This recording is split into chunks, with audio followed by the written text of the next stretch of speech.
Welcome to the AR-15 podcast. This show is for you if you just bought your first AR or if you've been building them for years. There is something we can all do to take our black rifles to the next level. My name is Nick Dooley. I am joined tonight by Dave, who is going by I Am Yeet. Yeet! Yes, Garth is going to be here. Garth was with us earlier, and Garth had technical difficulties, so he'll be popping in a minute and be incredibly happy and a joyful human being to be around.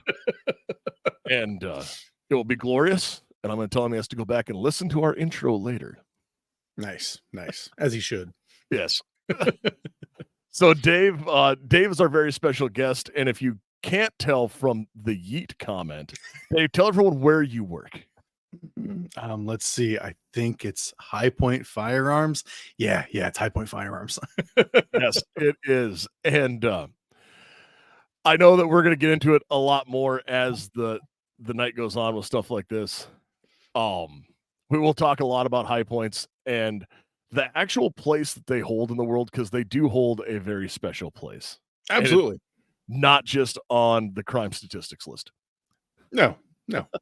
Or just memes either. Yeah. Yeah. I mean, no, I have shot High Points. They're solid. Like I have, as an instructor, I've seen about every make and model of firearm come through a class that you can think of.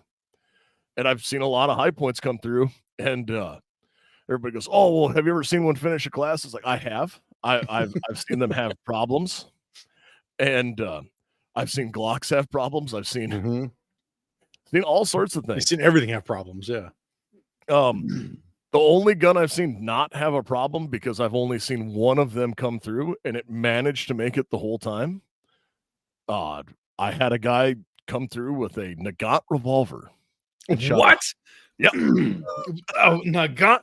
I mean, that'd be like the one thing I'm like, oh no, it's totally gonna fail left and right. That's not gonna make it through a class. Holy shit. He had some ammunition issues. Yeah, okay.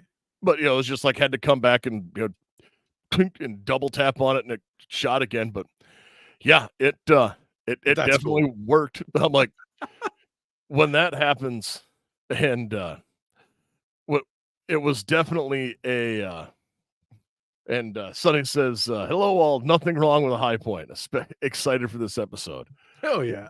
Yeah, well, so are we. And a Nagant revolver was something I was not expecting to have on come through a class ever. No, not at all. That's some obscure shit to use right there for a class. I mean, good for that guy. That's cool. Yeah, well, he owns a buddy of mine owns a gun shop and is into weird stuff. So I wasn't that shocked. Right. I legitimately thought he might have shot it with a original CZ Scorpion, like in 32 ACP. Say that I would find them more like, yeah, okay, cool. This guy's definitely different. Like I remember when he carried one, like that was his truck gun for a while. Right. Like, all right, you do you, boo boo. But and it's cool, but no, it brings that through. So the problem with that is the gun nerd in me comes out.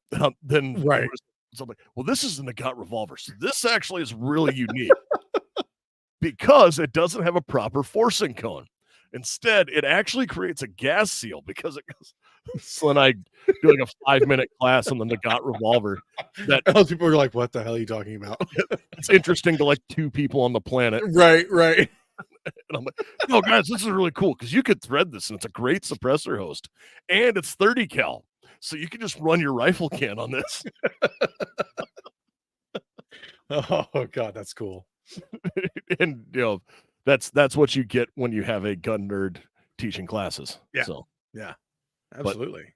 That's what we're here for, right? To do nerd stuff. That's exactly right. So I know that like the last time I got to see you was at GunCon. Yeah, and you're sporting the GunCon tee tonight. Yes, I am. And shirt. Oh, they're so comfy.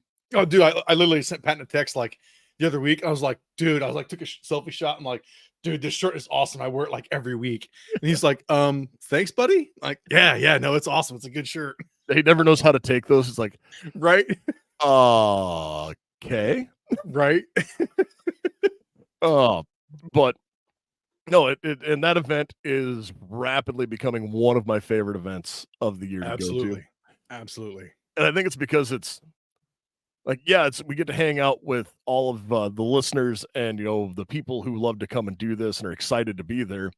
But we also get to hang out with our industry friends and Right. get up to the debauchery that is Grinnell, Iowa pool parties. Right. Right. God, that was so great though. Dude, that was fantastic. If we could do, like a shot show, that would make it awesome again. That'd never probably happen. Yeah, no, that would be terrible at SHOT Show. Probably would be. Like SHOT Show would have got weird. Iowa, this was fine. What was it? One of the WLS fan guys, he called it was dude soup. The whole Yeah. party we had was dude soup in the pool. I'm like, yeah, all right, I like that. That's 100% what this is. Yeah. Why is the water so salty? I haven't forgot that. Yeah, that was one of the Let's Go Hunt guys, and it's like, all right, yeah, those are questions we're not going to ask. Right. We're just let that go. Uh, but as we keep going with that, have you got to do anything fun this week with guns? Other than getting to work for a gun company. I know the answer to this already. Take pictures of guns. No. no. That's something I need to be better at is like taking pictures in general, because I never take pictures of guns like it's, oh, hey, we're doing this. Right. And I'll talk about it. I might take a video, but I never am like, hey, check out this cool like glamour shot of the gun. Yeah. Because I see so easy to do that. So easy. Yeah, So like not that photo. Yeah. It's like, did you take the shots of the M81 woodland camouflage? Oh yeah, those are all mine. Yeah. Yep. The God's Plaid high points. Yep. Which are probably the most gorgeous high points on the planet.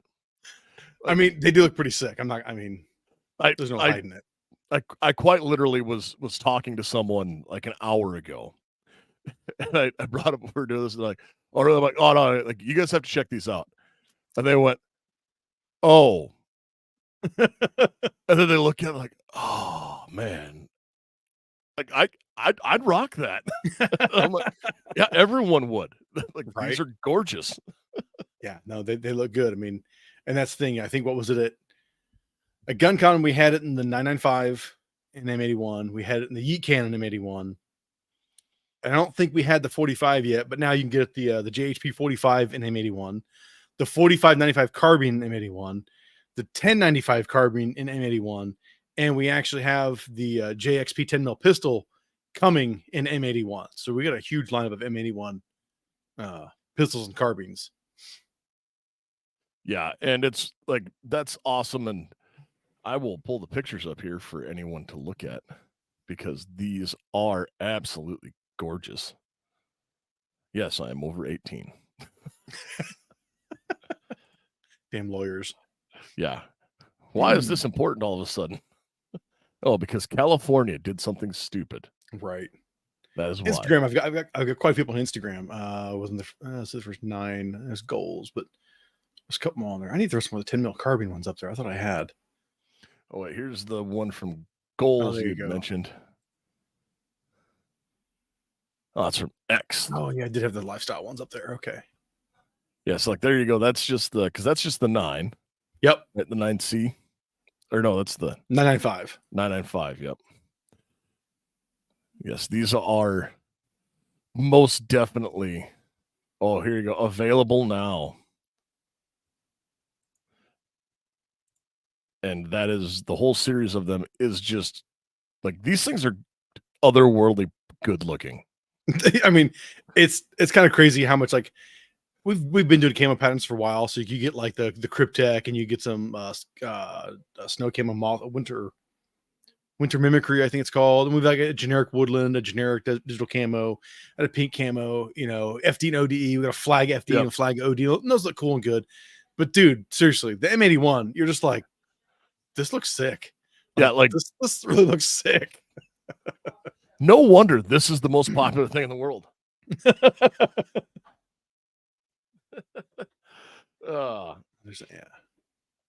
Yep. Yeah. No, and No, it is definitely like as much of a meme gun as they might be, they're solid. Yeah. And the one thing I will say about also with High Point coming up is you sell one thing that I had come through the shop that I got the opportunity to shoot a it wasn't I don't think it was the actual carbine, but I had a guy order and come in the 3895. The 380, yeah, the 380. Yeah. And Yeah. I was like that showed up and I was like, "Huh, a 380 carbine." And when he brought or when he ordered it, I'd never really thought about the concept of having a 380 A carbine, 318, right. but like he actually made a pretty valid case for it. He is an older gentleman, Okay. and that's he carried a 380 handgun, Right. and he liked it. He's like, I just kind of wanted something to go plinking with, that shot the same ammo because I buy a lot of 380. So I was just looking for a 380 rifle. And I was like, it makes sense. Like I'm not even Yeah. and no bullshit. That literally is the design intention of that carbine. Well, that because one, it was like, can we do a carbine? Sure, we can. So why don't we do it just for the hell of it? But the other side really was that because when that 380 carbine dropped, all your Ruger LCP pocket pistols were like the crazy, rave. Everybody was going for tiny pocket guns. And literally came down to that how people buy those pocket guns. They're not shooters like you and I. They don't have this huge collection of guns, different calibers and shit. They have that one 380. Give them a rifle that gives them a little more potential, a little more capability to fit that pocket gun. So that's exactly what it's designed for. I mean, so to hear that some guy bought it for that reason, that's awesome. That's exactly is it.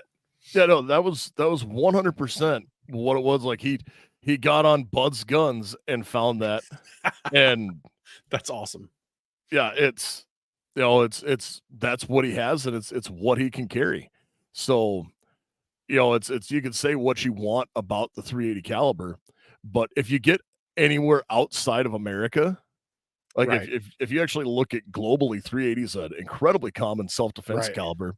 Right. Because in a lot of countries where they ban, civilians from owning military calibers. Yeah, NATO calibers are no go, and you can still get 380. Yeah. And that is a very real possibility for anyone who has that. Yeah. And again, that's something where we don't have that here. Right. But the bullet technology is there and they expand, and those, it can be a very effective round. Like I wouldn't go any smaller than 380, but night, buddy. That's a personal thing because like even knowing, I've met elderly women that carry a 22 and it's better than a sharp stick. Absolutely. Yeah. Yeah. Not my optimum carry either, but by God, it's better than nothing for sure.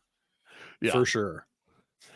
And that is, again, not my optimal option, but also like you could make the argument about everyone who's crazy about 5.7. Right. And it's spicy 22 Magnum. I've been over 5.7. Like, yeah, I'm gonna get a bunch of hate mail because I made fun of 5.7 now. Right. It's the only thing dumber. I'll say it. 5.7's overrated. Oh, there's one caliber that's dumber than 5.7, by and large. 4.6. Yep. Yeah. Why? Oh my God. Because HK because they can be different. They want to be different. They want their own platform and that PDW thing. I mean, cool, go for it, whatever. But well, and again, have you ever heard the reason why that's a thing? I might have. I don't know anymore if I remember or not. Legitimately, the reason why the 4.6 and 5.7 are a thing is it was in the late 80s when NATO wanted to do this whole PDW thing. Right. So they put out, they're like, hey, and they published a white paper on everything. And they're like, this is what we want. It has to be, like, I don't remember all of the specs off the top of my head. Sure. And it's, you go through it. It's all right. It has to fit inside this dimension cartridge. Like it had to be small enough to fit into a pistol. And then they also wanted it to be able to achieve its maximum, velocity and like a 10 or 13-inch barrel, because it was like they were looking for a crazy little PDW weapon. Right. And FN came out with the 5.7 and the P90. And at the same time, HK developed the MP7 and the 4.6. And like in testing, the 5.7 just demolished the 4.6. Like bad. Like wasn't even a contest. Nice. Now, that I've never heard. That's wild. Yeah, just destroyed it. And they're like, okay, hey, like we really like the MP7. Could you make this in 5.7? Because that would make sense. And HK said, no, because you're stupid and we hate you. Right. Oh, and they kept producing the 4.6. And like I'm sure I'm screwing up a bunch of the story there. Yeah, but still, yeah, the gist of it. That's I mean, like that's the high point or the it's high a paraphrase. It's fine.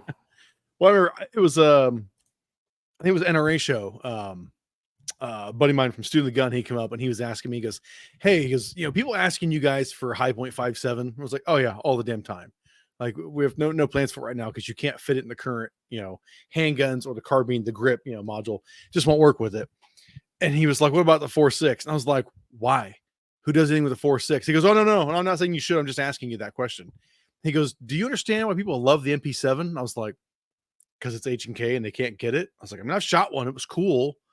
But I'm like, beyond that, I'm like, I could care less. And he goes, many years ago, and I'm thinking it was like mid-90s, something like that. He was doing some training and talked to some SEAL guys, and they were like, oh, yeah, MP7, the 4.6 is great. I'm like, oh, yeah, what do you do with it? I'm like, well, we put a can on it. We go into a bad guy's place, and we put the muzzle of the suppressor, their head, and pull the trigger. Just execute people because it works great. So it's like, you're not really fighting with them. Like, fuck no. It's just about killing people point blank range. It's like, that's what a hush puppy is for. Right? I mean, it's like they literally make a custom. Well, there was, want to get into it, there's the Wellcraft guns for that, which, was it Wellcraft? Wasn't that it? Wellcraft 45? The suppressed bolt action 45 caliber? I think so. As we furiously Google. Right. But yeah, it was but I really think it was the Wellcraft pistol, and that it was quite literally just a bolt action 45 pistol that had a can on it. Yeah. So it's stupid quiet. Oh yeah, just ridiculously quiet. And that was what it was for. Well rod, that's it. Well rod. Well rod, that's it. Yeah, well rod. Nonsense. Yep. Thank you, Dirt Racer. I was like, Wellcraft? Wellcraft's a boat. Yeah, so I kept pulling up boats on my end. I'm like, yeah, there she is. Yep. The well rod. Yeah. Well, I think people's obsession with 5.7 and 4.6 is like the modern day thing of like the AK versus the AR arguing online. It's dumb. Like if you want it, buy it, get it, have fun with it, but stop pretending it's some super special, awesome, elite, top-notch killer round. Like it's just not. Sorry. I mean, not sorry. The coolest thing about it is like, yeah, you can stuff a lot of them into a hand or into a grip. Yeah. And I know guys that like earlier we had, guys talking about, it's the people who are saying that are the same ones who used to say, well, I carry a 45 because I don't make a 46. That is the stupidest argument I've ever heard. I know guys who do that. Oh, I carry a 45. You only get 7 shots. Yeah, but I'm a good shot and I'll shoot him once in the head. Yeah, okay. Text, you do that. I love my 1911s, I love my 45s, but I'd rather carry like 18 and 19, 20 rounds of 9mm for sure. Correct. Yeah. The 45 may be better than 9mm, but 17 rounds of 9mm is better than 8 rounds of 45. Yeah. And also, Garth is with us. We explained that you had some technical issues. I still do. My computer hates me. This day sucks. I'm so glad to be here. I am actually glad to be here. I just hate technology right now. So. No, J-Dog, we were reading your comments, and I just wasn't posting them all up here. So. Because you're dogging on 380, and here's the thing: I got shot with a BB gun when I was 13. That sucked. It hurt a lot. It made me stop doing what I was doing. You take 7 rounds of 380 as a backup gun. It's not my main carry. I mean, yeah, sometimes it is because I'm lazy and I go to places I know I don't need a gun. But if you take a round of 380, I'm pretty sure you're going to stop doing whatever you're doing. Yeah. You can't use the example of a meth head. Oh, he's coming at me. Okay, cool. Carry a second mag. I mean, seriously. Right. No shot placement. Get out and train. That's what we teach every week. Shot placement is an amazing thing. Nobody likes to leak. Right. Exactly. Nobody. No one makes me bleed my own blood. Yep. No, those things go through. Now, since we have everyone here, Garth, we were just talking about some fun things in firearms, and then we wound up going through a crazy 5.7 and 4.6. And John Ricketts or Ricky might have the best comment here. Carry a 5.7, get mugged, empty magazine into mugger. Realize it would have been cheaper to hand over your wallet. Correct. Yeah. That's pretty legit. So Garth, we were talking about fun things we've been doing with guns, and I know you have been doing a ton of fun stuff with guns. And before we get into a bunch more high point stuff, tell us the saga. Dude, the saga of the Texas Star that is just taking over my life. Let's hear it. Awful. Okay, so I thought I'd buy the materials to make a Texas Star because I'm not going to pay $1,500 for a Texas Star. Oh, ouch. I mean, that's the general consensus of what they are if you're going to buy the bigger one. And so in my quest, I've bought 2 smaller Texas Stars, which is like $700. So that's genius of me. But I did buy all the materials, and I've built like several different targets, and it's cool. But I just really wanted to make my own Texas Star and see if I could get it to function and all of the balance and stuff. And the balance works. I mean, like I was impressed that I got that the first time. I'm having trouble getting certain plates to knock off after the first shot because I did not, I'm not a welder by any means. And I didn't buy the proper brackets. So it's trying to figure out how to get the targets to fall while still staying on the target before they have been shot. And so that's my dilemma right now. And it's been a challenge. And Nick knows this because I've sent him 1,000 videos of me testing this damn thing. And he's just sitting back laughing. And there's one guy, he's like, oh, try this. And I've tried it all. And I'm about to go restart tomorrow because I'm so frustrated. But it's a learning experience. It makes me realize why, in the first place, that I buy things that are already made because I am not that good at it. I mean, sometimes, yeah. Oh, yeah, very much so. So hats off to all the guys out there that are creative enough and smart enough to make things function and work. And I don't know, I think I'm on like Texas Star 7.0 at this point. And I haven't even got to my zipline target, which is a whole nother saga that I don't want to get into right now because we've got our 3-gun and PCC outlaw match coming up in a week and a half. And I'm still I've been building targets for 2 months. And oh my God. Yeah, the ones I thought were going to be the simplest have been the biggest pain in the ass that I've ever had. So, yeah, it's super fun. Great times were had by all. Yay! Yay! Yay! Sad applause. Speaking of which, I didn't realize that your match is a week and a half out. I will get you some of the high point stuff out to you. I'll get the shot tomorrow. As long as I have everything. That'd be awesome. I believe I've sent you all of the information you would need. So yeah, I'm half looking at my email right now, thinking I think I've got everything. Yeah, we can figure that out later. Yeah. So I'm not worried about it. It'll buff out. It'll buff out. That's exactly what I've been saying a lot. It'll buff, or it won't. I don't know. Whatever. Yes. No, it's I just knew that you had your quest of the Texas Star going on, so I figured we would talk a little bit about that. And then you come in and have some computer issues on top of it. And that's rough. Yeah. It is rough. So with that, we've been going here for a little bit. Garth's ready to relax, have a good time. I am very calm. I'm gonna enjoy the show tonight, and then I'm gonna do gun room things and clean it. I organized ammo last night, man. That was fun. That was so relaxing. It was. Truly was. Like I was able to like calm my nerves and just I have OCD when it comes to my gun room, and right now it is a mess, and it's not cool. It's freaking me out right now, man. You are freaking out, man. Hey, you actually have a gun room. Very nice, man. I mean, you can see I have a corner. That's where my safe sits, and that's it. Oh, yeah, that was a requirement when I built my house. I was like, I'm gonna have a storm room, you know. I Right. do cement walls and I put a roof on it, like a plywood one. So like in a really strong wind, if the house goes, I'm screwed no matter what. So Right. but yeah, I've got this whole little setup here, and it's super awesome, but it is small because I filled it up real quick. Kind of happens sometimes, doesn't it? Yeah, it does. It's weird. It does, and my gun and ammo storage gives Garth hives. Oh, it's not cool. He actually finally like showed me all the way back to the end of his safe, which I was kind of disappointed about because before I never saw it.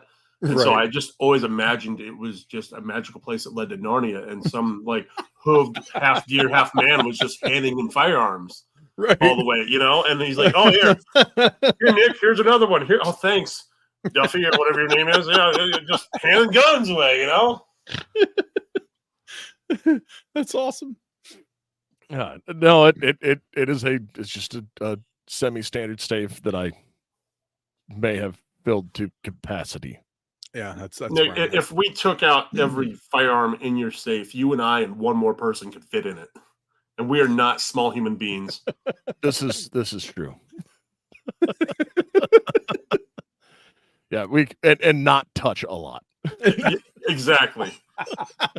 That's important. I mean, we'd have to be close, but we wouldn't be touching. Oh, It's like a slow middle school dance. Make room for you, her, and Jesus. precisely. But no, so we have that, and I'm glad that you got you got some relaxation with organizing your ammo and all of those things. So as we go through, let's talk a little bit with our guest now and talk about the company he is employed by. Let's do it. Yes. We already were talking about the beauty of the M81 high points. And we touched a little bit on, are we going to do 5.7 or 4.6, which is stupid. High points. I've never heard of a 4.6 until tonight, just because I have like 5 calibers I shoot. So news to me. I did not miss anything. You have, but it was in a video game, so you didn't realize it. Yeah. I mean, because you know what an MP7 is, right? Yeah, correct. Yes. Okay, there you go. Then you know what 4.6 is. Yeah. Oh, okay. Okay. It's like the only gun on the planet that shot them. I was gonna say, I'm pretty sure it is the only gun. I mean, at least 5.7, there's a few guns, but 4.6, nope. MP7, and MP7. So J-Dog says, if you have an electric safe lock, aren't you worried about EMPs? No way I would ever have an electric lock. So because it still has a key. Well, there are a handful of things around that. There are some that still have a key. There are some that don't. My personal favorite lock mechanism I've ever seen for a push button was actually by Fort Knox Safe. And Fort Knox has a mechanical push button. Oh, that's cool. So and they also have, because they have that like on their gun, like their bedside boxes. It's a mechanical.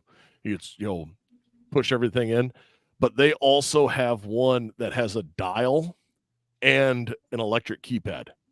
Oh, nice. And they market it as EMP proof. That's cool. Here's the other thing with. So I'm gonna go on a tangent quick about EMPs. So hang with me for a second. This isn't going to be too long. Mother of God. So EMPs, well, yes, they could be devastating. EMPs affect large scale electronics. Like when we talk about a Carrington event and stuff like that, like a Carrington event or anything like that, where they're like, yeah, I've melted telegraph wires. Yes, that was an EMP coming down.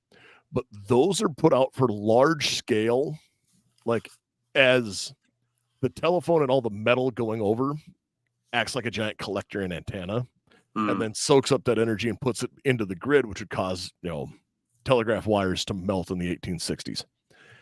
If that same thing happened here, yeah, it would fry a lot of things. Like, it would decimate our country, but like our small portable electronics would still work because they don't have enough circuitry and metal to pick that up.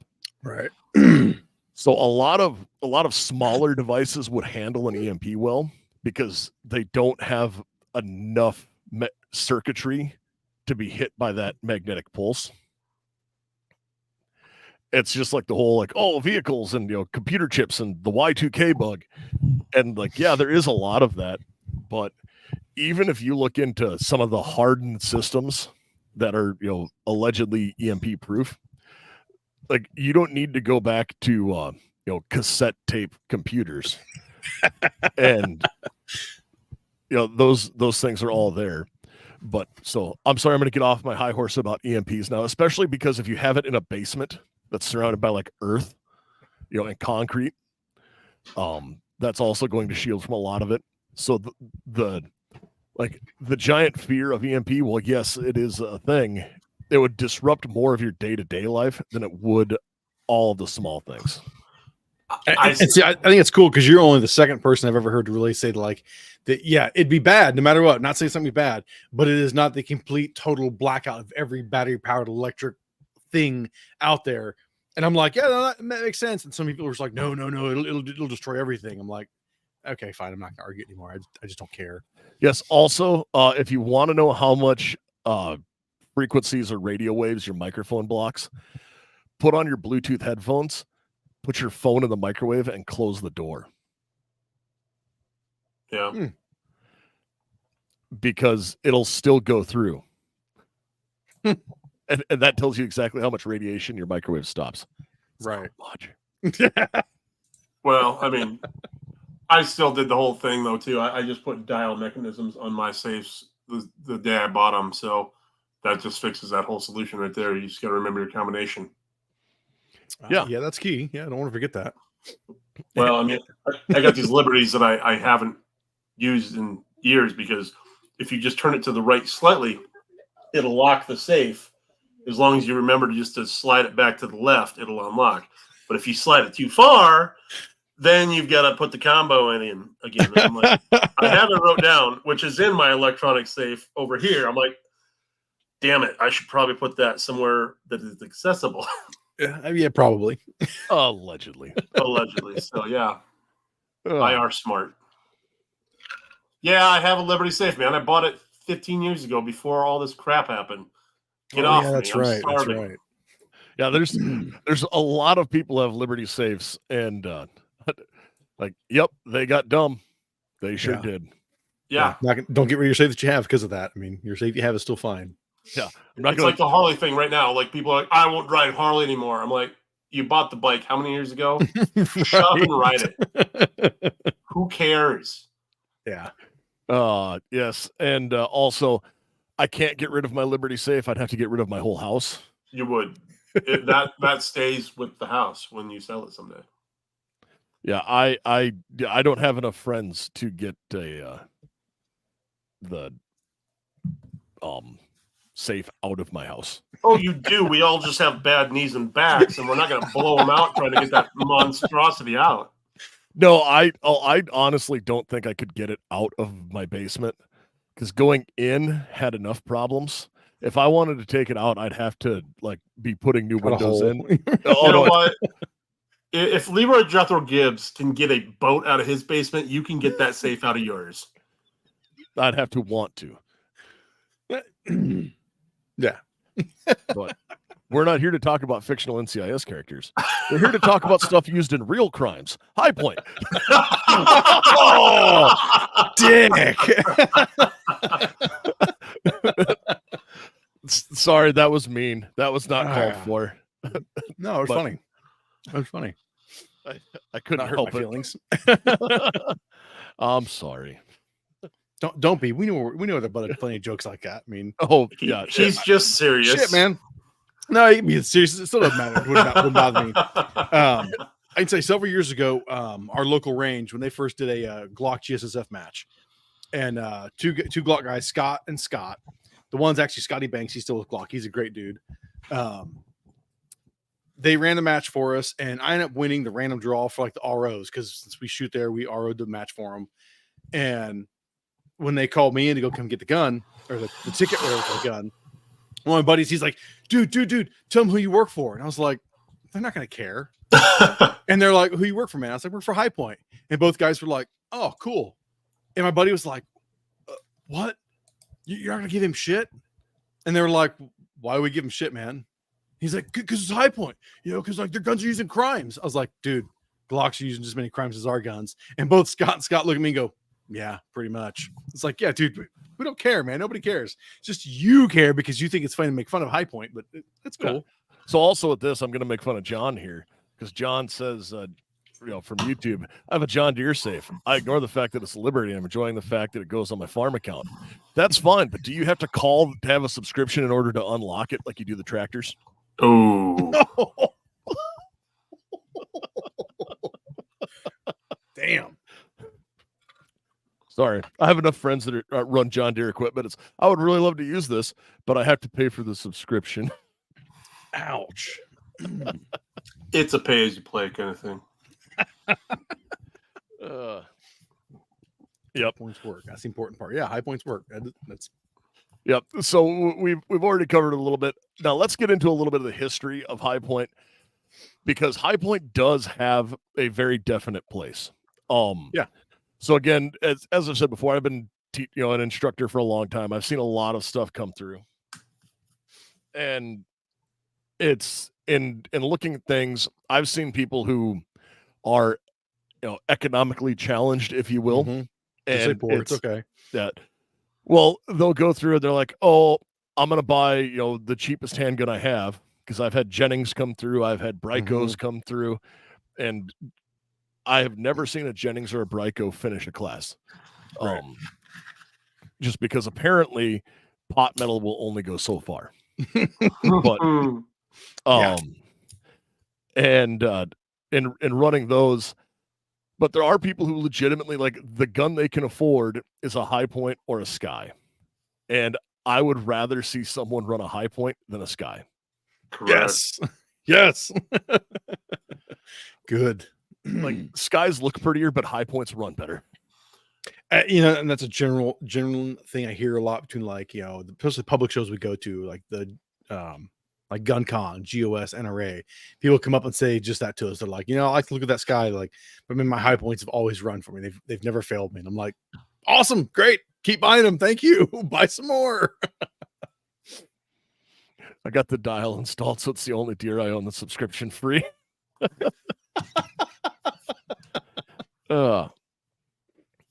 Yep. But no. So they are there, and that's a very a thing to have, and it's a lot of people have it. They might not be shooters. They're not going out and shooting every time. It's quite literally it's something they stuff in their nightstand, and they have it for the battle of the bedroom. And that is not everyone is a gun guy, and I've had to learn that the hard way.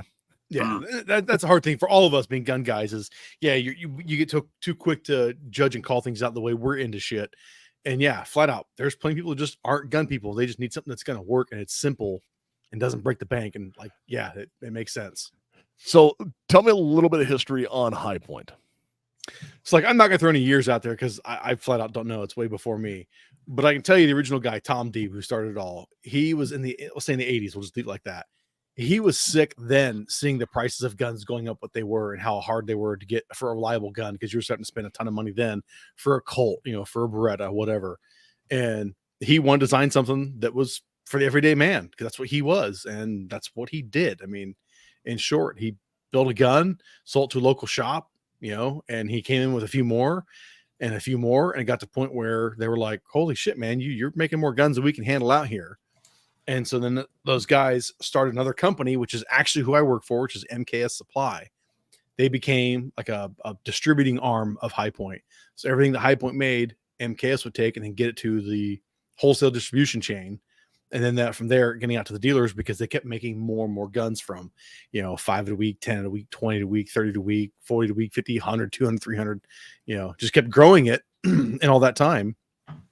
And that has always been their whole cool point, is to be an affordable gun for everybody. Doesn't matter who you are, you can own something that can defend your life with. And that's always been their mantra. Carbines, pistols, both. It doesn't matter. Yeah. And I know that we talked earlier. Like I know that because I remember being like in high school when the carbines really came out, and I had a couple buddies like, oh man, I think about picking one of these up. And at the time, like a 17-year-old dually was going, yeah, I don't know why. Like what? Like it didn't compute to me to have a 9mm carbine. Right. Right. And it was because like at the time I just thought, I have, I was I had a pistol, I had this, I had a rifle, as I did these things. And those things, I just didn't understand it. But what was that serious question? Why does high point plastic look pre-melted? I think the aesthetics is where they catch hell.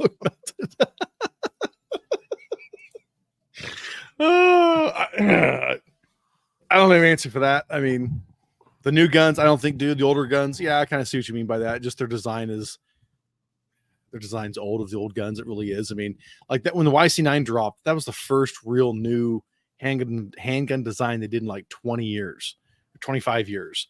So I mean, the molds haven't changed for much of nothing. I mean, I'm gonna say this: when the YC9 came out, I remember being at SHOT Show, mm-hmm.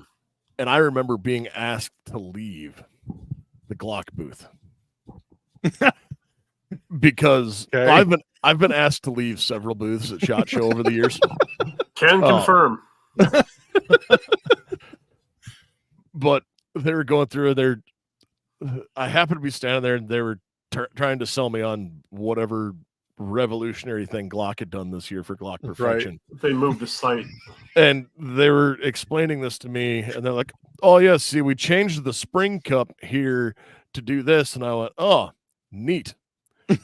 and they were talking, and I was talking to them, and I was like, you guys really need to step up your game. And they go, why? And I go, well, because I just came from the High Point booth, and they actually have innovation and change stuff because they're doing threaded barrel optics ready handguns out the gate. Why can't you? Oh, shit. And I got asked if I would politely leave. And I said I would right after I got asked to. But we got that comment made to us a lot that year. Even those first 2 years, really, like when we announced it in 19 and then 20. Honestly, I think we got that comment a lot even up until the gun finally came out. They were like, you guys did more than Glock's done in years and years and years. I'm like, well, when you haven't done anything in 25 years, it's playing catch up kind of. Oh, look at this. We took finger grooves away. Which, hey, I like to take finger grooves away, but yeah, it is nice. It is nice. I ground them off mine. Yeah, I no longer needed a belt sander. Right. But now, if you're going to buy a Glock, just buy a dagger. Oh. But, anyways, so that was a divergence into the YC9 and how much I love Glocks. Yeah. Yeah. No, YC9 is just the same thing. It's just a continuation of that whole idea of keep the guns affordable, make them for people that need a firearm. That's all it really is. But at the same time, yeah, also updating the shit out of it. So getting the threaded barrel stock, the optic readiness of stock to it, big thing. A lot of people are kind of hit or miss on. All of our guns had like this rattle when you shake them, and it was a sear drop safety. So with the YC9 going forward, it has the beaver tail grip safety like a 1911. Some people don't like that. Tough shit. It's what we're doing. That is a way we got rid of the rattle of that sear drop safety. So now you've got grip safety. And I don't know. I've always liked 1911s. That's my first thing I started with. I've always liked grip safeties then. I bought an XD when those first came out. The grip safety didn't have a problem. So going into high points, I have no problem with it either. If you really don't like it, I'm sure you could find a solution for yourself, I just had to destroy police trade-in Gen 1s, and the new high points are drastically better.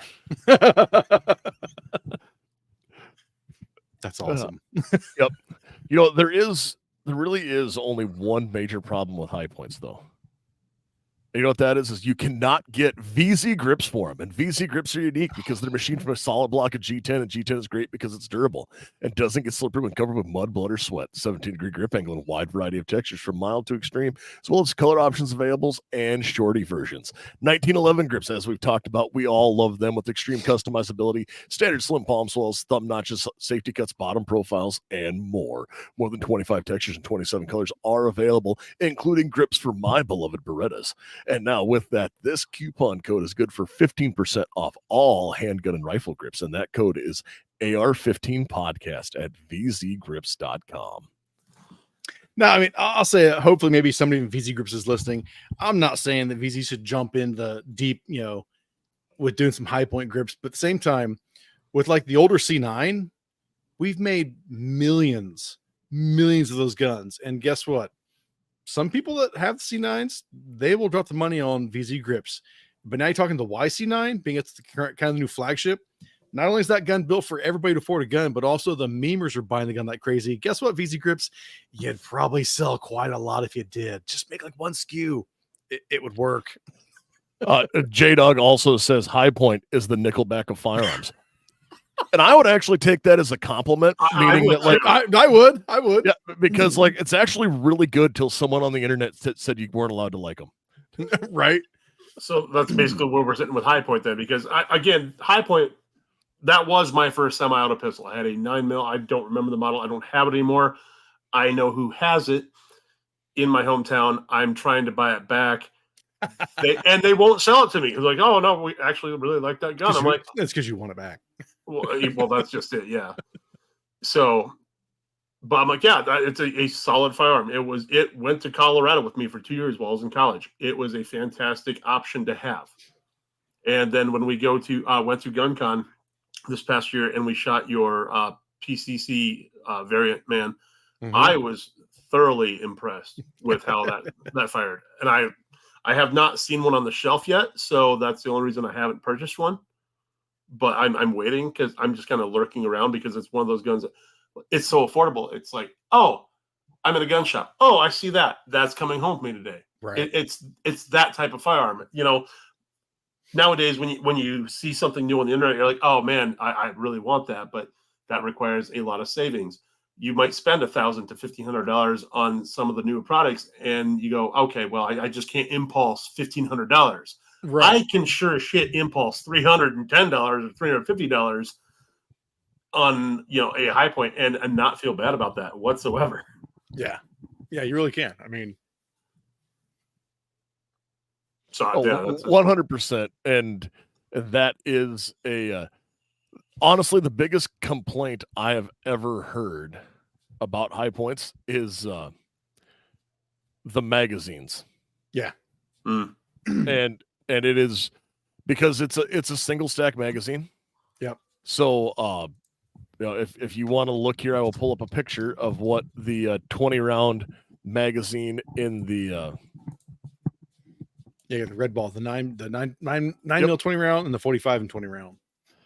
Yep. So here I will pull this up, and it is the Red Ball magazine. Yep. That is a 20 round 9mm magazine, and it is a single stack straight up and down with a little bit of curve because 9mm actually it's a slightly tapered case. Yep. A lot of people, oh my God, how many times I answer, why did you guys make a stupid curve in it? I'm like, well, one, we didn't make it, Red Ball did, but two, they did that because you stack them up and guess what? They have curvature. I mean, 9mm is a tapered case. I like these things honestly over the stock 10 round mags. One, 20 rounds, but two, that bottom half of that magazine being extra grip so you can do your rip, stripping that magazine out and getting another one in. Whereas the 9mm in particular, it's very flush fitting. So you've got to like get the thing in, make sure it's in. The 40 on 10mm have got a bigger base pad. It's a lot easier to get in and out, but the 9mm, because it sits so flush, the 20 round mags is kind of my preferred way to go because you just got more to grab onto. About like running an AR almost to a degree, or an Uzi, something like that. Stripping it and getting it in. Yep. This is kind of the way to go. And those magazines do work in the I'm looking on your guys' website right now, the model 995. Yeah, every version of the original gun from '95 to the current 995s of now. Rebel Mag's working all of them. Awesome, because Yep. that And they're like M81 $25. I mean, yeah, there's it just the pattern, the camo pattern, it's badass. It's something different. It turns heads, man. I went to a competition earlier this year at Grand Island, and my MCX went down on me, and I shot a Keltec Sub 2000 Gen 3, and by the end of the day, I had like 4 people go, "Hey, man, how much did that cost?"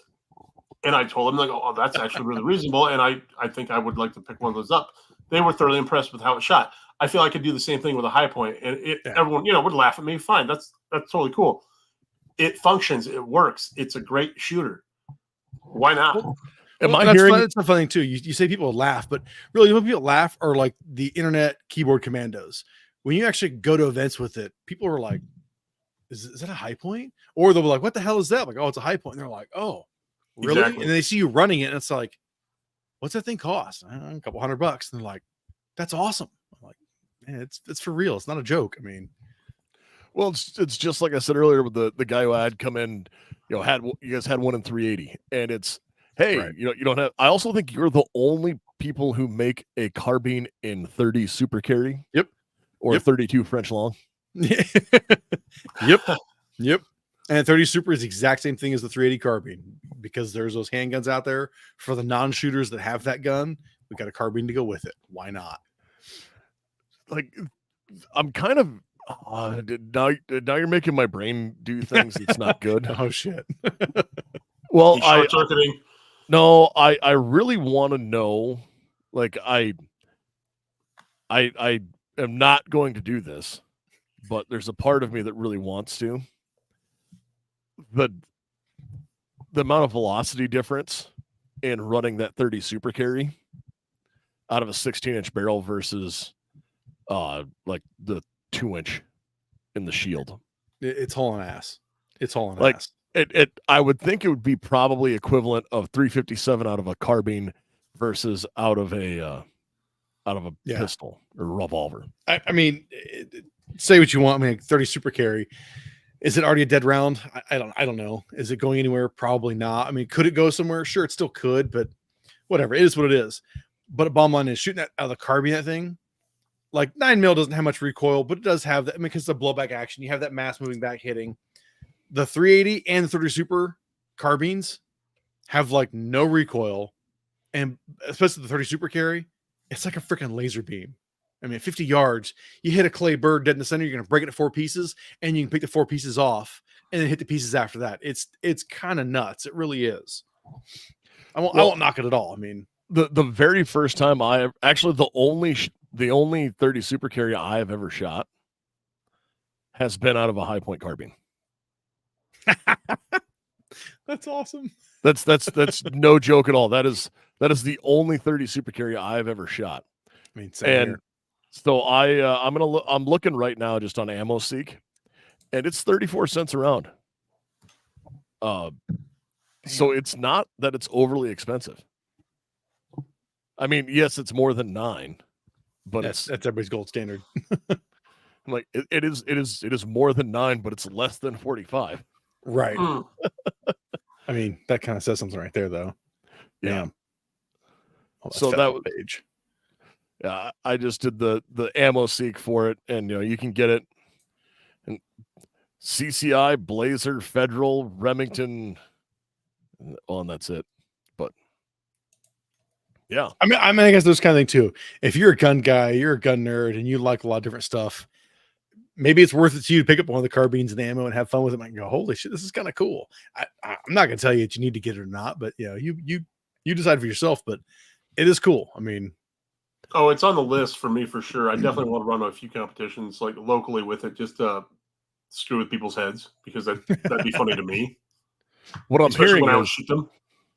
hearing is Garth wants to shoot the Zombies in the Heartland match next year with a high point. We could facilitate that. You don't know how awesome that would be. We can facilitate that. Come on, man. Put a Gideon on top of that bad boy and let her buck. Hell yes. I've never shot that match. Hashtag team pores. I'll get the shirt, man. Oh. I know you That'd be will. awesome. So, while we've got into it, we've talked a little bit about where the company came from, Mhm. and it wouldn't be well. I would not be me without having to talk a little bit about materials and how everything's made, and manufacturing technique. Where sometimes I talk about like different phosphate coatings, or we'll get into that stuff. One of the most unique features of the High Point will always be the slide, Uh-huh. because the slides are massive. A little bit, yeah. They're definitely on the larger side. I mean, Yeah, they're she's a plus size girl, and there's nothing wrong with that. But She thick. that's like she thick. That's like USB thick. Yeah, yeah. No, yep, but now they are like, so getting into like materials and stuff like that, just because it's so for anyone who isn't aware, and you haven't seen them anywhere other than just looking at a picture of them, or police lineups, they it's again they're basically a blowback pistol and not semi-automatic. basically they are. Yeah, it's a straight blowback action. Straight blowback. They are fixed barrel, which Yep. makes them incredibly easy to suppress. So threaded barrel on this is super awesome. But rather than being machined, they are die cast. They are die cast, but there is still some machining done after that.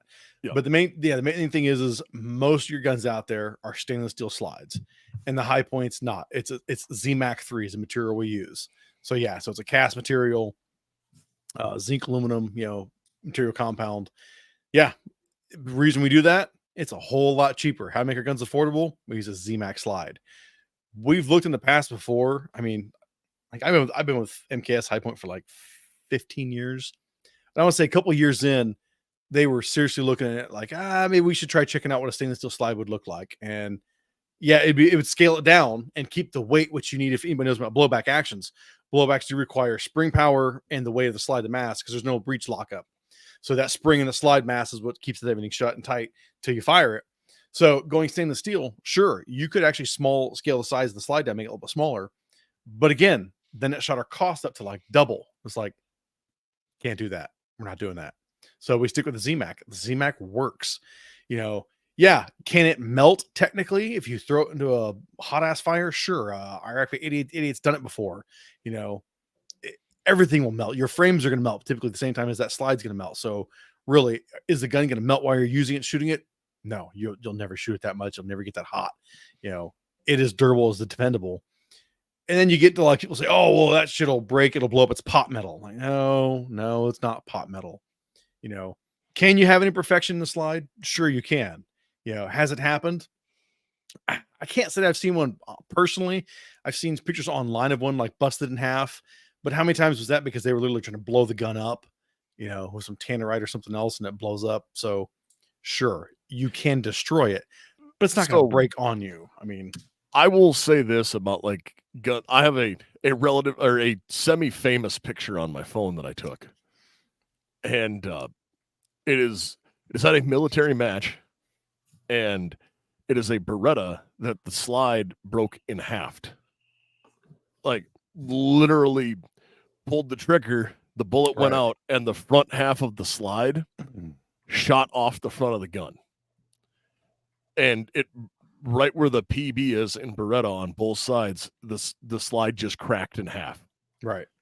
And, well, I mean, let's say anything mechanical can and will fail. Yeah. But it's because our guns are only a couple $100. Like, oh, they're pot metal. Like, well, and come on. that was actually in like March of 2017, right after they'd adopted the M17 from SIG. Why do they need to give them new guns? And I just hold this picture up and I'm like, this is why. Yeah. And literally, how old was that Beretta? How many rounds was that Beretta too? Oh, and meticulously maintained by the best gorilla in the world. Right. And it wasn't the one that I'm aware of that got drugged behind a Humvee for 6 miles. But so I've seen that one. Yeah, nice. But so we're talking about this, the Zytec 3, and if anybody's talking about this, it's like, oh, they're die cast.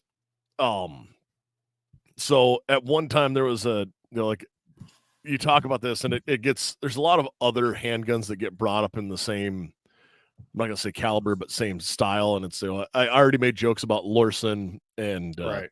Jennings and stuff like that, and they used a similar concept.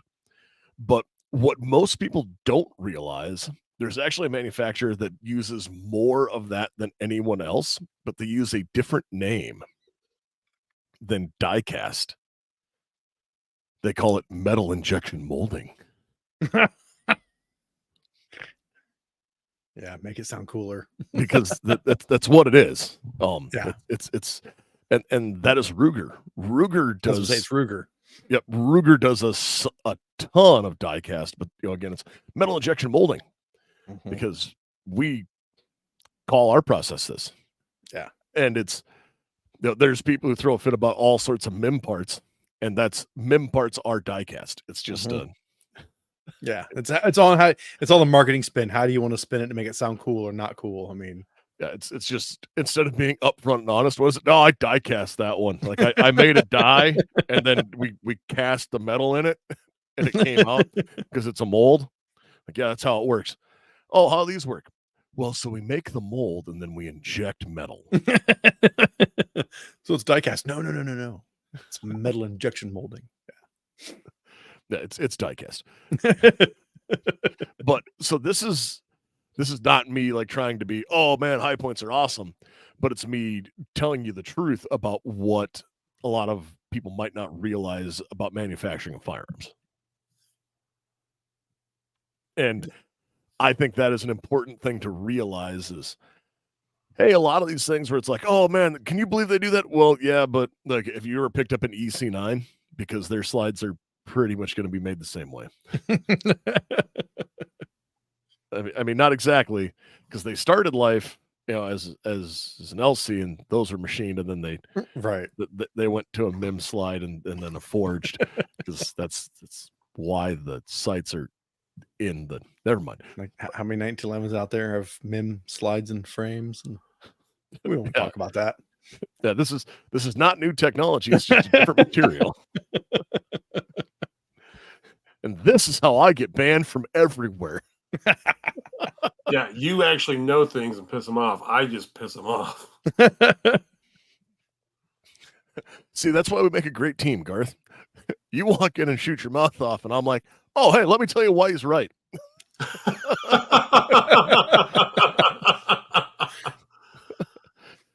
That's only happened once or twice. A few times. I'll say the quiet part out loud. I don't care. Yeah. No, but it's so understand the manufacturing process, and it's I'll be the first one to admit they're not the most aesthetically pleasing one is that M81 Yeet cannon. Yeah. Like that is gorgeous, and I will own one. Yeah, we can make that happen. Kind of drilling about them, and the camo patterns are awesome. Honestly, the FDE one has really caught my eye, and that's coming from a guy who loves OD Green, which you have one as well. But the FDE one is fantastic.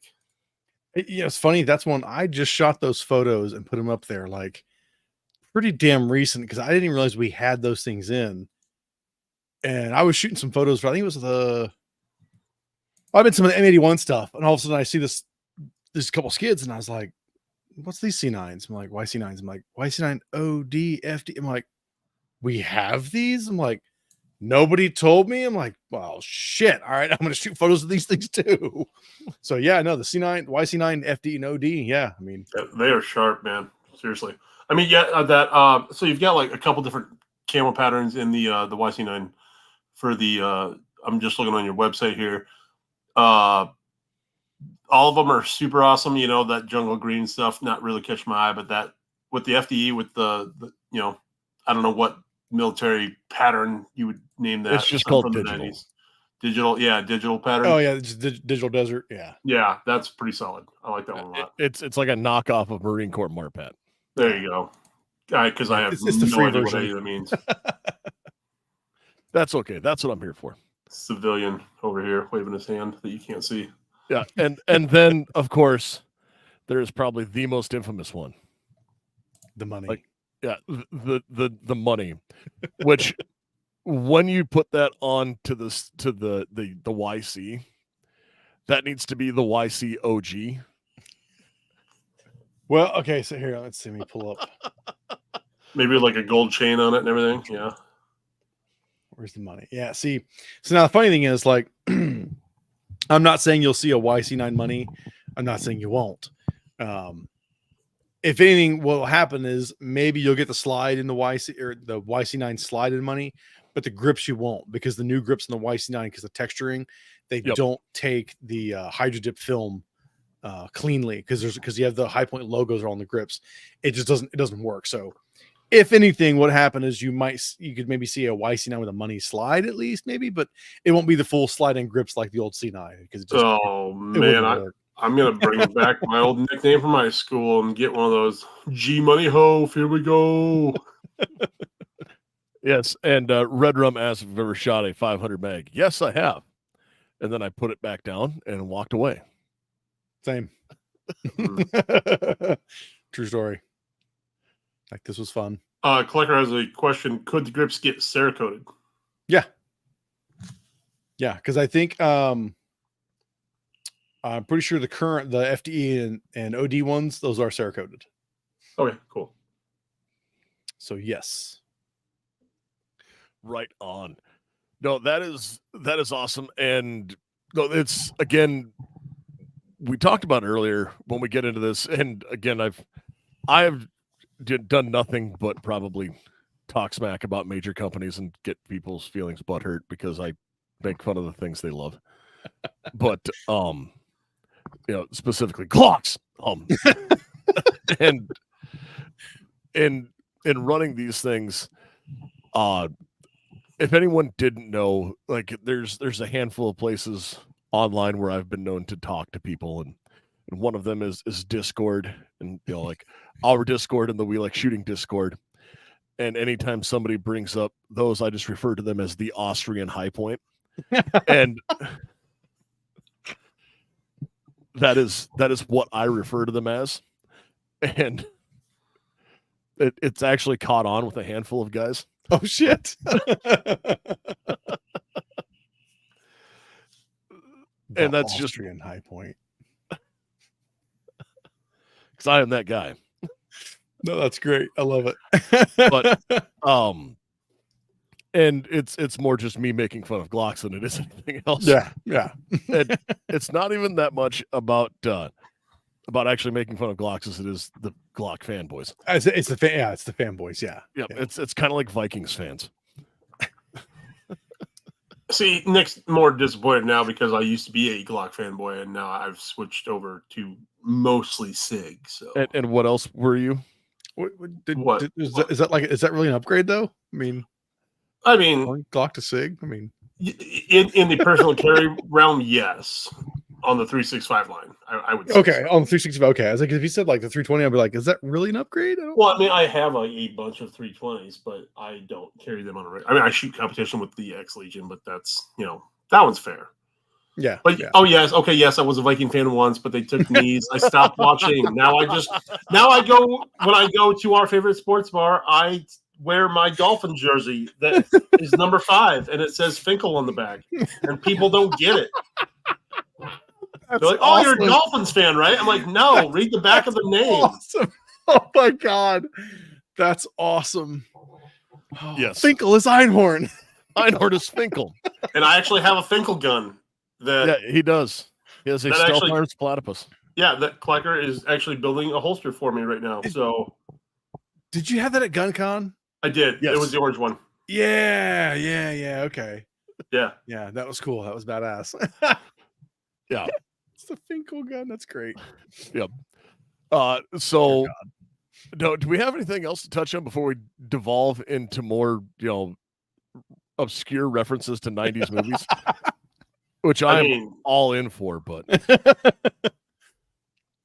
as far as High Point or the show in general?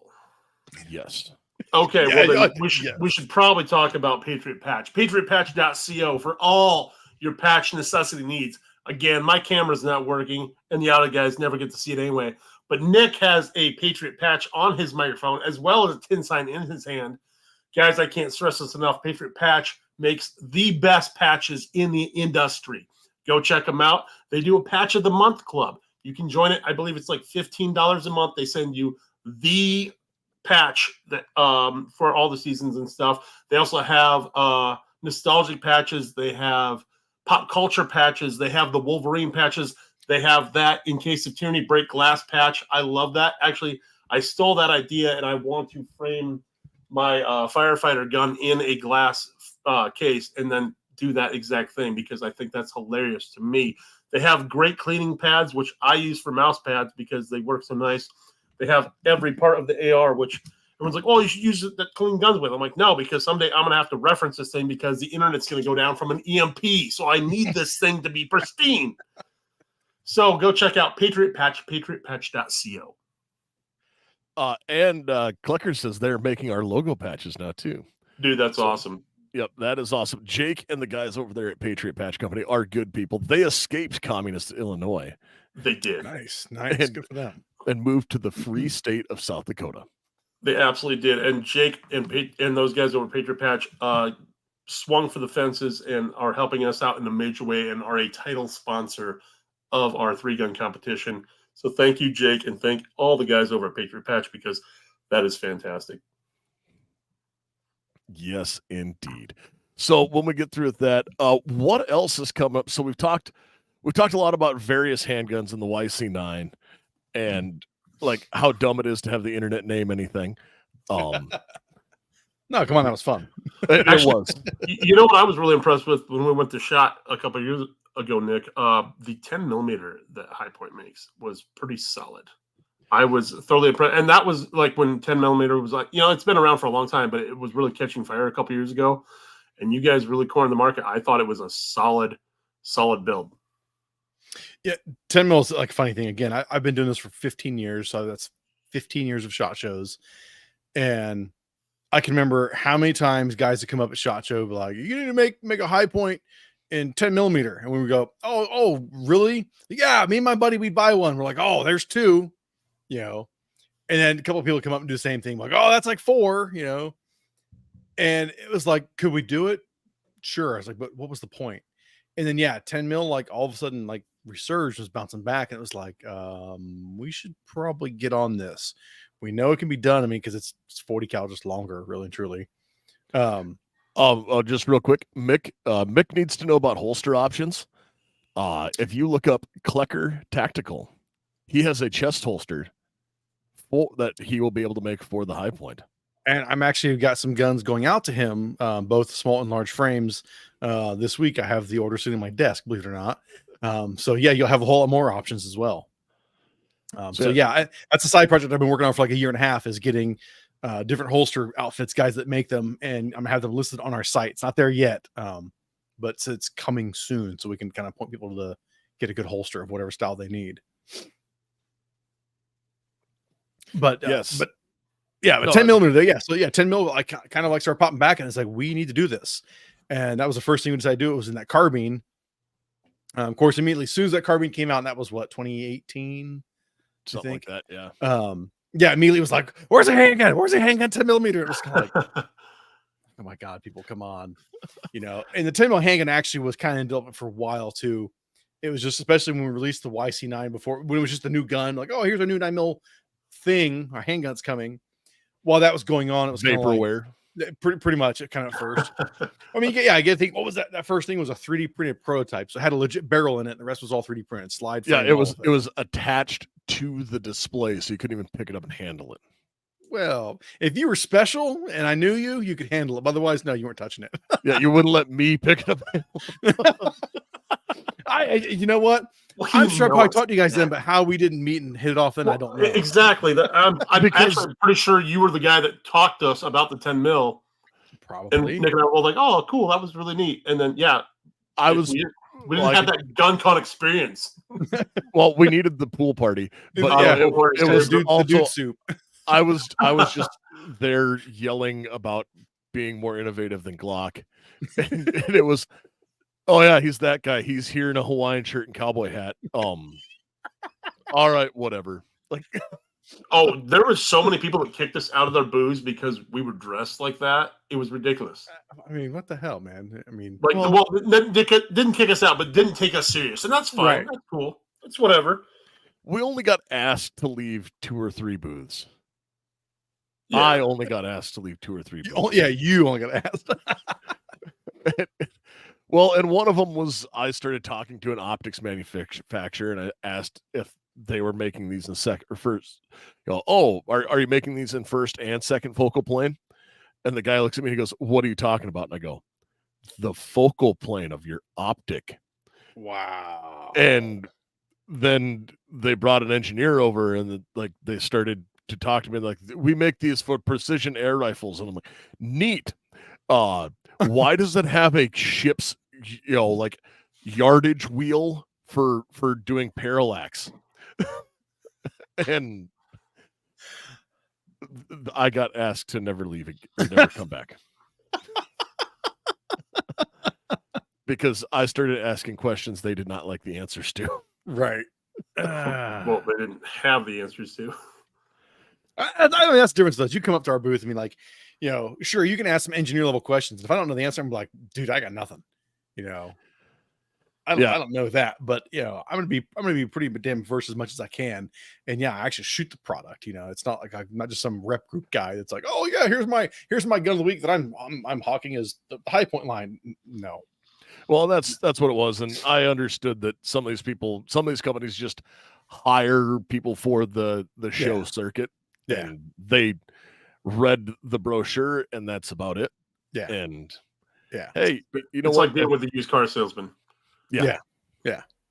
But it's not saying that you need to know everything about everything to be in the gun industry, because you don't. Right.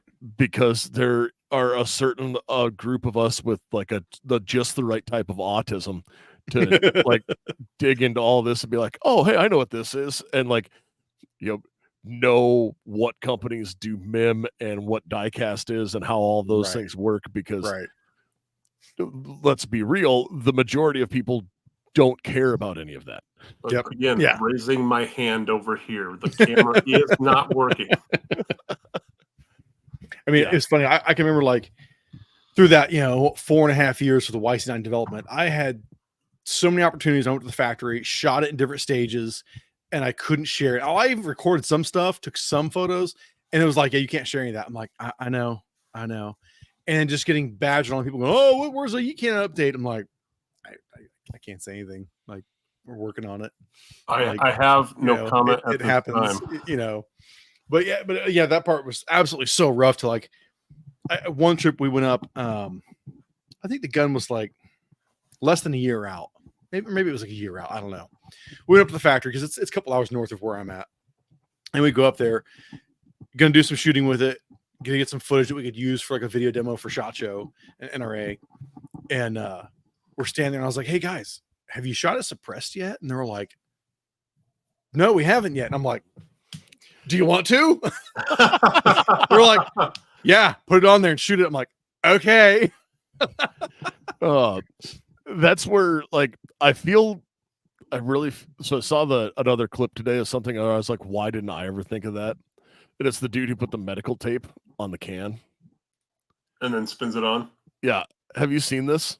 No. It's a solid video. So a guy's going through a range, and he's like, pulls out his pistol, and he's like, oh, I'm gonna do a quick shot, and he gets it like just started on the thread, and there's like some white medical tape. He just grabs a hold of it and pulls, and it's oh shit. I'm like, oh dude. Rather than doing Yep. That damn. Give that guy a job. Oh, he's looking it up now. I can see that face. He's frantically Googling. Are you guys gonna go to SHOT this year with the whole unfolding of what's been going on with the NSSF? I mean, we'll be there. I mean, okay. They kind of have to be, I think. I get that. That's really what it boils down to. I mean, you kind of have to be. Yeah, I mean, the funny thing is, more and more of the media that I deal with, I don't know if you guys are going to go or not, but more and more guys that I know, luckily I've built these relationships and friendships with them that if they don't go to SHOT Show anymore, That's okay, because whatever, if we roll something out new at SHOT Show, I'll get it to my guys I need to get it to, But then other things like the NRA show is kind of more value because we're getting the public there and face with them. Same with the as much as I get tired of the shows, the GAOS show in Harrisburg. It's a long show. But again, the time seeing the public, you can't take that away. That's phenomenal. GOS, NRA, GunCon now. I know I didn't go to Goals, but I know my guys said even Goals, like talking to our end users is still some of the best times you can have because they're either so delighted, or they're I don't think I get too technical, but they'll come up with like technical stuff. Can I ask you something? I'm like, you can ask. I may not have the answer. If anything else, I'm going to direct you to the factory. Or how much they're like, you have a lifetime warranty? We're like, yeah. Is your gun, did you buy it new, buy it used? Is it like 17th hand? It's gun's covered, People don't know that stuff, It's just nice to get direct feedback from consumers who are going to travel these shows and, want to come talk to you guys. And that's the cool part. And that's the thing I feel like SHOT Show. I mean, I get it. It's the industry guys and stuff and getting their products out there for the guys who are buying it or, putting it in their shops and stuff, which I totally understand. But to have that direct feedback to guys who are actually going to come seek you out, obviously they're going to call you or send you guys emails too, but to track you down on the, the show map or whatever and come directly to you guys with concerns or with praise or whatever it may be. I mean, no feedback is bad feedback. Right. So, I mean, and now it's funny. The biggest thing now is I only wish of everybody that follows us on social media, I follow us on Twitter or X, please. Facebook sucks. Instagram sucks. Twitter's free speech. Like I have 2 more days of lockout on Facebook, all because I shared a post saying that our 40 cal factory, because High Point's multiple companies. So you got Strassel's Machine, Iberia, Haskell, Mid Ohio, MKS. That's all it makes up the brand. Iberia did the 40 cal handguns. Well, the guy and his son that did, the guy Jim actually passed away, and his son was then carrying it on. He was like, "Yeah, I'm done with this," and he has the 45 factory is taking that over. So I put out a Facebook post just to reiterate, saying, "Hey guys, if you have a problem with a 40 cal pistol, don't call Iberia, call Haskell. They will service your gun." That got us dinged, myself and the page dinged for another 30 fucking days. Wow. For helping with customer service. Like, really? So yeah, Twitter people. If you're not on Twitter, please get on Twitter. All right. So with that, check this out, Dave. Okay. I can't that thing on me. God damn it, Bobby. They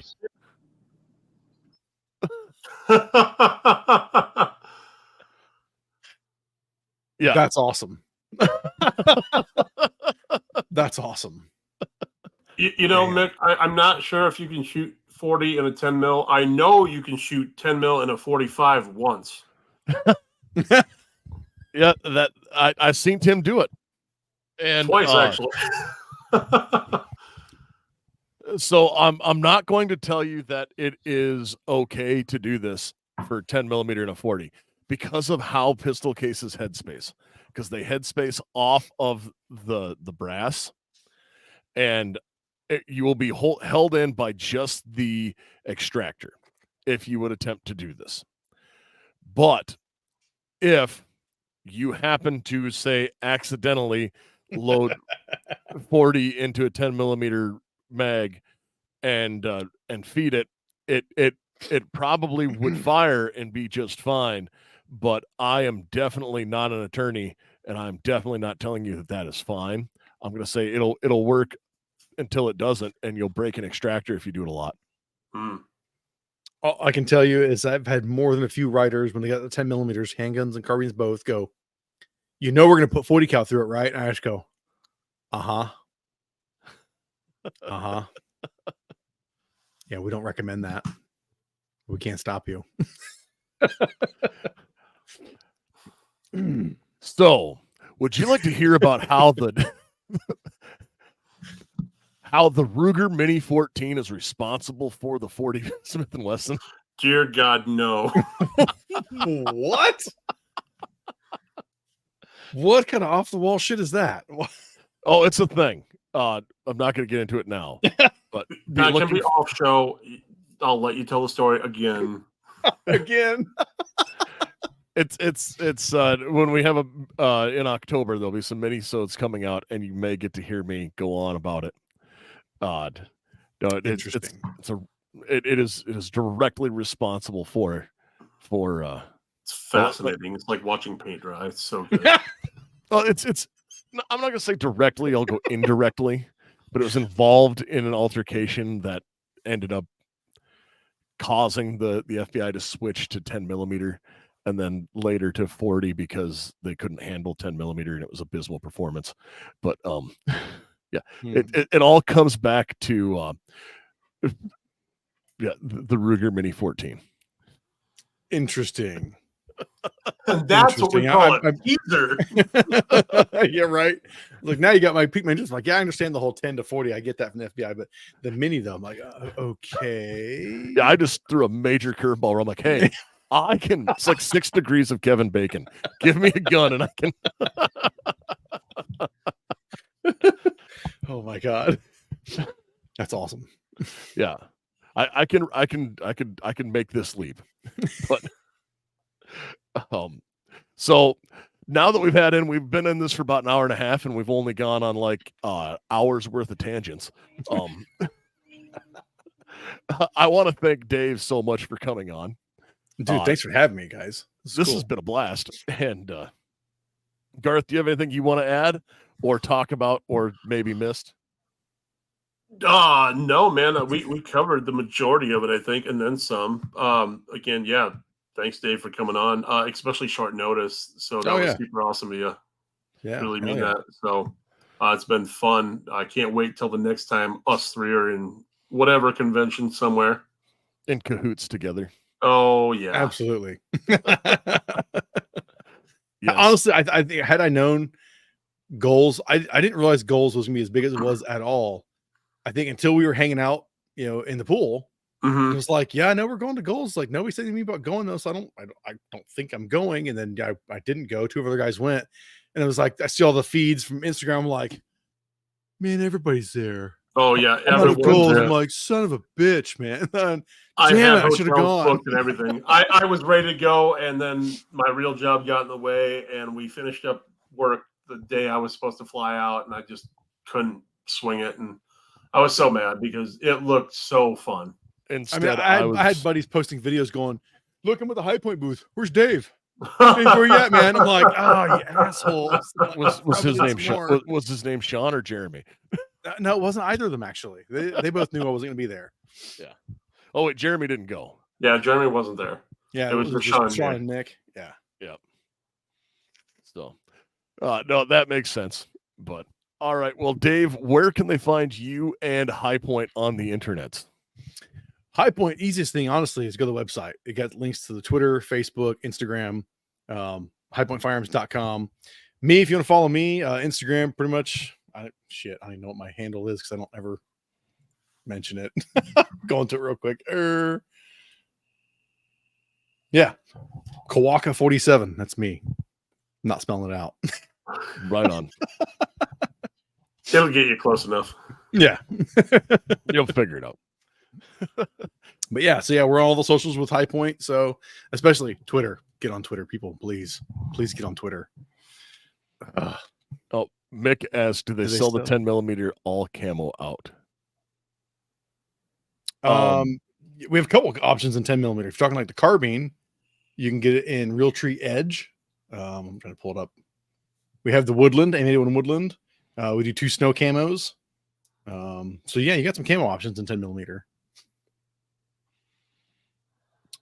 And then the handgun, we do have the M81 coming soon. So yeah. Perfect. Yes. Now soon means soon, not like Bond Arms soon. Okay, right? Yeah, no, soon is like it's maybe a month out, I think. Okay, cool. Because I've been waiting 2 years on a Bond Arms lever action that's never gonna show up. Dude, no, it'll show up. It'll show up. I want that thing so bad. They shot it at goals. Oh, I know, and I was pissed. Damn it! I heard that. I was like, "You've got to be kidding me!" They got words, angry words. Oh, those things happen, bud. Yeah. One of the few times I could have went somewhere and I couldn't because everything was late this year. Oh well. Yes. Well, folks, with that, again, we're going to say thanks again to Dave for coming on. Thanks to everyone for joining us as we went on this roundabout journey. And of course, everyone knows what I'm about to say. And folks, it's a hell of a time to be alive. Remember that you are your own first responder. No one is coming to save you. So go out there, get training, not just gun stuff, get medical training, learn how to grow your own food. And go out, get training, stay safe, and stay armed.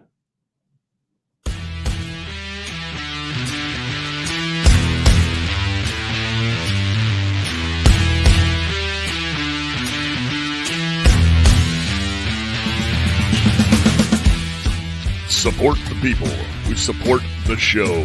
Primary Arms, VZ Grips, 4Patriots.com, and Patriot Patch Company. Be sure to check us out on social media. AR-15 Podcast 2.0 on Instagram. AR-15 Podcast 2.0 on YouTube. AR-15 Podcast 2 on Twitter. AR-15 Podcast on Facebook and wherever podcasts are found. If you just want to drop us a line, let us know how we're doing, or give us a show idea, make sure to send that email to AR-15podcast 2.0 @gmail.com.